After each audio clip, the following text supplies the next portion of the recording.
které je spotřebičem silnoproudého obvodu, tedy zařízením měnícím energii elektrickou na mechanickou. Často, tedy i v případech důlních provozů, se jedná o elektromotor, v našem případě o elektromotor třífázový, indukční a synchronní. Připravili jsme pro názorný výklad elektromotor, který se používá v pásových a hřeblových pohonech. Dříve než uvedu jeho štítkové údaje a parametry, zopakujme si některé jeho části, přední část, zadní část. Přední část uvažujeme na straně ventilátoru, zadní část je místem připojení různých strojů pomocí druhů spojek, neboli místo vyústění volné části hřídele.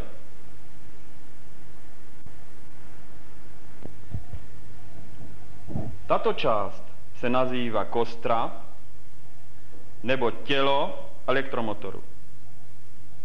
Její součástí je svorkovnice s vývodkami pro napájecí a ovládací kabely.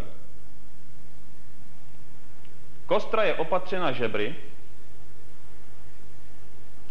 které zvětšují plochu povrchu a zlepšují odvod tepla.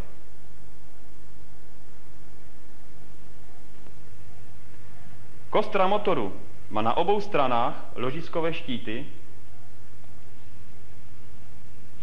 nazývané také přední a zadní čelo. Ve štítech jsou otvory pro vyústění hřídele a ložisková pouzdra pro jeho uložení. Ale věnujeme se elektrotechnické problematice motoru. A dvě základní části, z nich se skládá, je část nepohyblivá, stator, a část pohyblivá, nazývaná rotor. Pro lepší ilustraci si tyto části ukážeme v demontovaném stavu.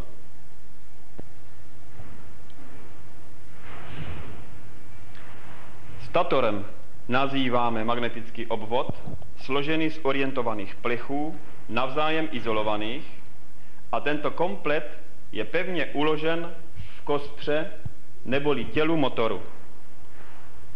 Jednotlivé plechy mají vystříženy otvory, které po složení vytvářejí ve statoru drážky. Drážka svým tvarem umožňuje pevné uzavření vinutí izolačním klínem a také uzavření siločar magnetického obvodu.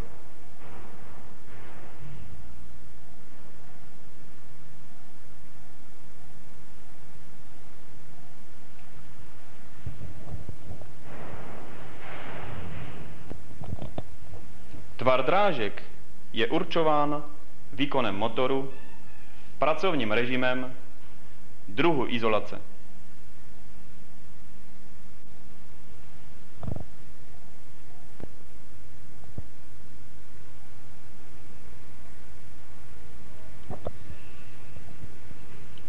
Zde názorně vidíte část jedné strany cívky vložené do drážky. Cívka, izolace drážky, uzavírací klínek.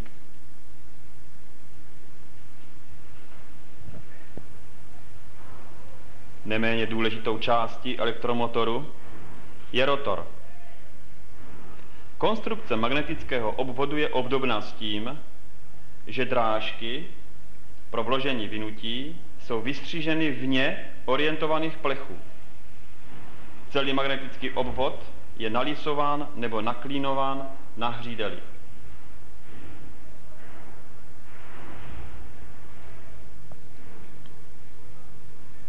Vinutí u našeho motoru je vytvořeno odlitím z hliníku a provádí se litím pod tlakem ve formovacích strojích. Vinutí rotoru se taky říká kotva a motoru s takovou konstrukcí vynutí na rotoru se říká motor s kotvou nakrátko. Povšimněte si ještě sešikmení drážek vzhledem k ose rotoru.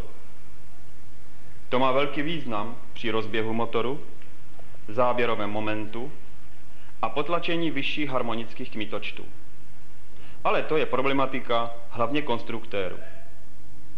Snahou konstruktéru je i to, aby vzduchová mezera mezi statorem a rotorem byla co nejmenší, pokud to dovolí přesnost výroby.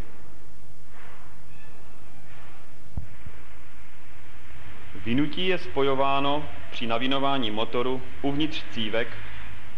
Začátky a konce cívek jsou vyvedeny na svorkovnici a tam se mohou zapojovat buď do spojení ve hvězdě nebo v trouhelníku. Náš motor má spojení vynutí do hvězdy už v cívkách a začátky jsou vyvedeny do svorkovnice.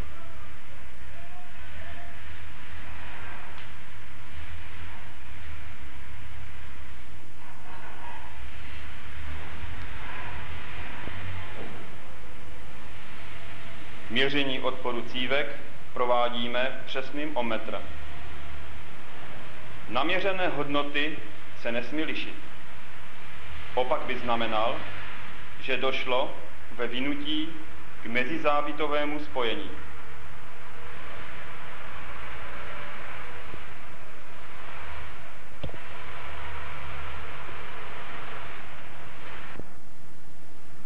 Před připojením motoru k síti musíme změřit také izolační odpor vynutí statoru.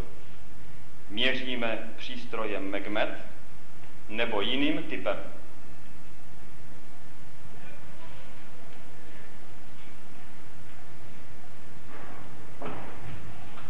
Vynutí měříme proti kostře motoru.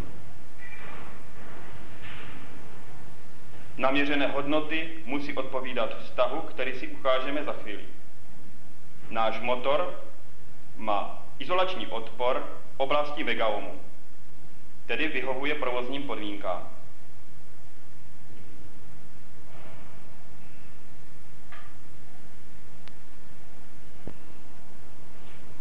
Naměřené hodnoty izolačního stavu musí odpovídat vztahu. R v megaohmech rovná se jmenovité napětí lomeno výkon v kilowatech plus 1000.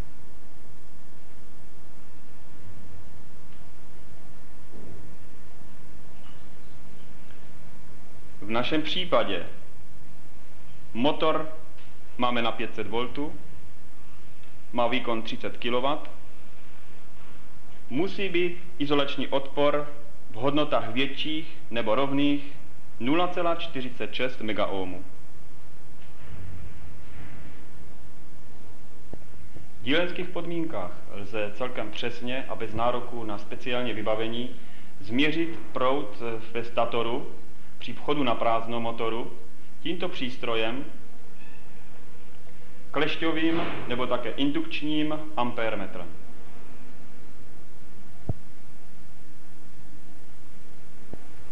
Měříme v jednotlivých fázích obepnutím žíly kabelu.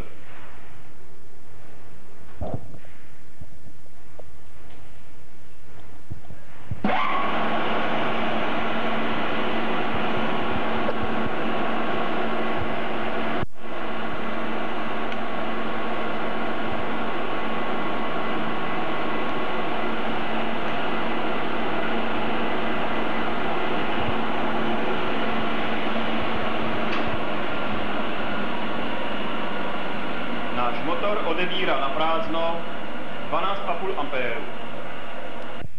Štítkový údaj a naměřená hodnota svědčí o tom, že na prázdno motor bere více jak 30% jmenovitého výkonu. Znamená to, že ztráty, které způsobuje vzduchová mezera, odpor vynutí, tření v ložiskách i ventilátor jsou velké. Elektromotor je významným článkem důlního zařízení.